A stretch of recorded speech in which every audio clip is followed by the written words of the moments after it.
Hello guys, gusto mo malaman kung paano ko ito ginawa, itong picture frame effects.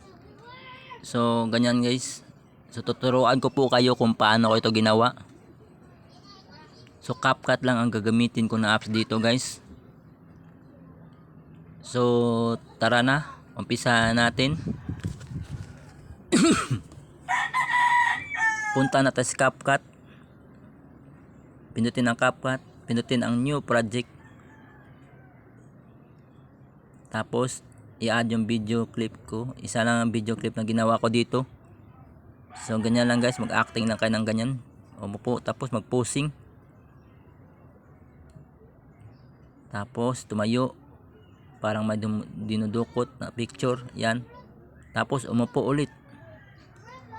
Tapos posing na naman. Tapos tumayo, may dinudukot na picture na naman. So ganyan lang guys ang gagawin. So ganyan lang. So umpisa natin ang pag-edit. So maglinis muna tayo dito guys. So ito yung intro ko. So split tayo dito, bandang split, tapos delete. Ganyan. Pindutin yung delete. Tapos hanapin natin yung pumuposing ko ganyan.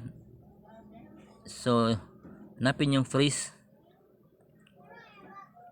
Ipi-freeze natin to guys. Yan, yung freeze. Tapos ilaglag natin itong naka-freeze. Hanapin ang overlay. So overlay, ayan. Pindutin ang overlay, yan. Tapos pahabain yung naka-freeze. Pahabain natin yung naka-freeze. Yan. Tapos ito, habang naka-highlight siya, habang nakaputi yung naka-freeze, pindutin yan. Tapos hanapin yung mask. Yung mask. Yan. Tapos pindutin ang rectangle. Yan. I-adjust natin. Ipasok yung buong katawan. Yan.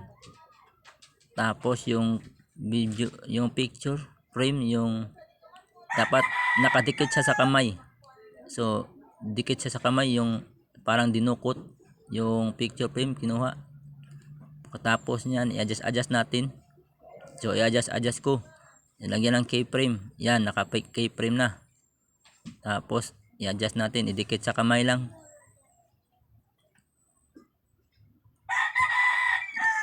Yan. So idikit lang sa kamay. Ganyan. So automatic yan, magkaka-keyframe yan guys kapag ginalaw-galaw mo yung picture frame yan. Kapag ginalaw mo yan, yan. Habang papalayo na siya, tapos i-adjust natin yung picture frame, paliitin natin. Ayan. So pumuti na yung keyframe, tapos automatic yan. Kapag ginalaw-galaw mo yung picture frame, yan. Magkalagay ng keyframe, yan. So umupo na siya, idikit lang sa kamay, tapos paliitin. Kasi lumayo na yung mismong ako'y, lumayo na ako. Tapos maliit yung picture. So i-adjust lang, paliitin natin yung picture. Yan, idikit sa kamay. Yan, idikit lang sa kamay. Pabain natin konti, yan. I-adjust lang natin, idikit lang sa kamay. Ganyan lang ang gagawin guys. Tapos yung kamay na, yung nag-thumbs up na ako niyan. So diyan natin itapat yung picture, yan. So ganyan lang banda. Kasi nagta-thumbs up na ako. Tapos i-screenshot natin yan. Gumanon ako, nagta-thumbs up na, di ba? So pindutin yung yung square. I-screenshot natin yan, pindutin yan. Tapos i-screenshot natin. So i-screenshot ko. So yan, naka-screenshot na siya. So, tapos pindutin yung back arrow. Yan, yung back arrow, ayan. Tapos add overlay. Photos, yan. Yung naka-screenshot, ayan. I-add natin yung naka-screenshot ko. So palakihin natin yung screen. Tapos pahabain natin yung screenshot. So pahabain ko lang, yan. So tapos hanapin, so habang nakaputi na yan, hanapin natin yung ano, yung mask, naka-highlight siya yan. Tapos rectangle yan, ikasya yung buong katawan, dapat pakasya siya sa rectangle. I-adjust lang natin, so i-adjust ko lang.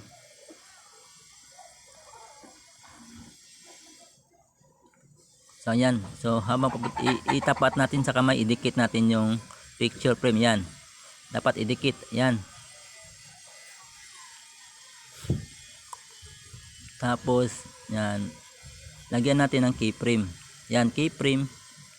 Tapos usog natin, keyframe ulit yan, i-adjust natin, paliitin natin kapag lumayo na yung mismong ako, yan papunta na sa upuan. Tapos paliitin natin yung picture, yan idikit lang sa kamay, yan paliitin yung picture, tapos idikit lang sa kamay, adjust lang.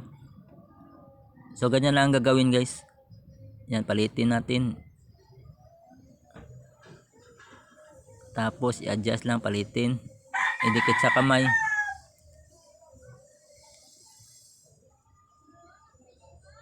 Yan guys, so ganyan lang gagawin guys, palitin natin, tapos i-adjust lang, idikit lang sa kamay.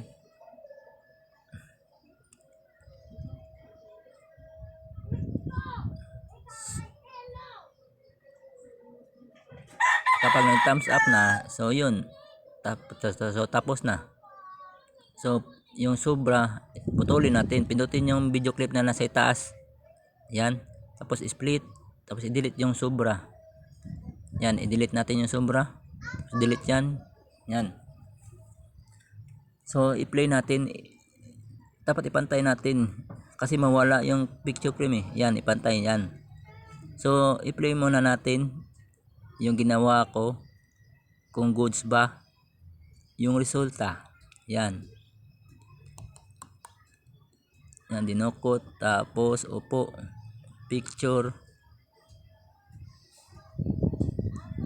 tapos dinukot ulit yung picture. Ayan, so tingnan mo natin, oh nawala yung picture, so i-adjust mo natin kasi nawala yung picture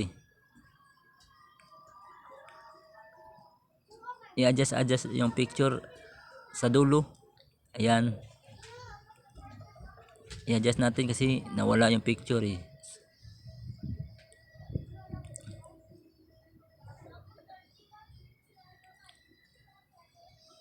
So ayan, so goods na siguro yan. So hanapin yung aspect ratio, tapos 9/16 kasi pang reels yan 9/16 yung ano size nya.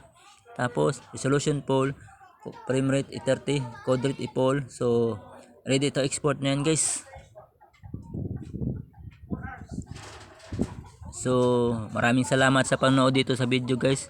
Kung manitutunan kay guys, so sana pag-share yung video guys para makatulong ako sa iba. So salamat sa inyo guys.